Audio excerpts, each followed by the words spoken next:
I'm Greg Thompson. I'm the lead combative instructor for the Special Operations Combatives Program, SOCP. Combative is relevant today, and it's been always relevant because of a use of force continuum.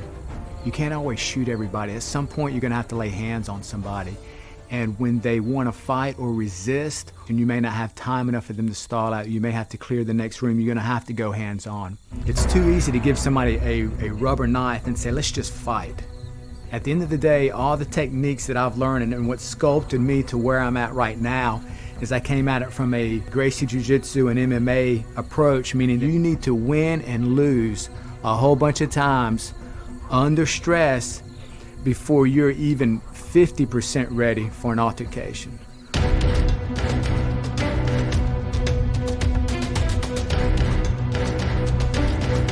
Okay guys, if the combatant happens to have what's called a strong lead, that's with the lead hand forward, let's say that your lead leg's forward as well.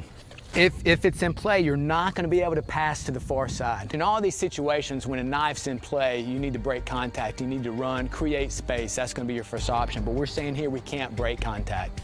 Also with this technique here, we're going to end up going for the armpit and the back of the elbow to control.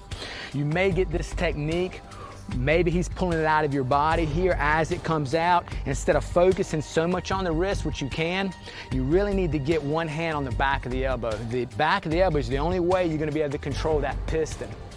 Also too, on this particular technique, you want to step offline. So if the line of leverage between he and I is right here, center line, I want to move off of this line right here.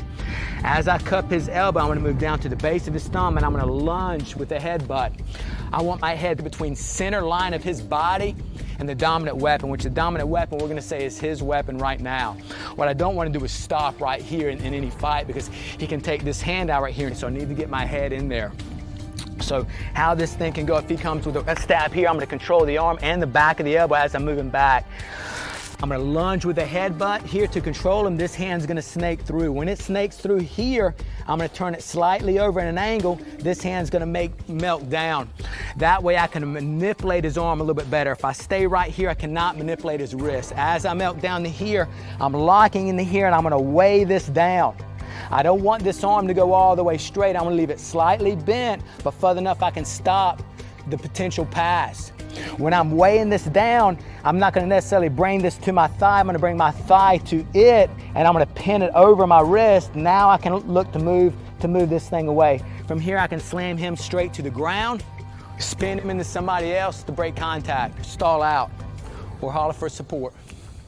Okay guys, that was the defense to front and weak lead.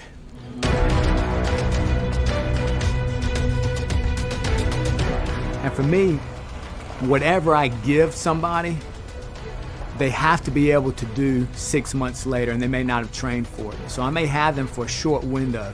I can't give them anything that does not relate directly to their training.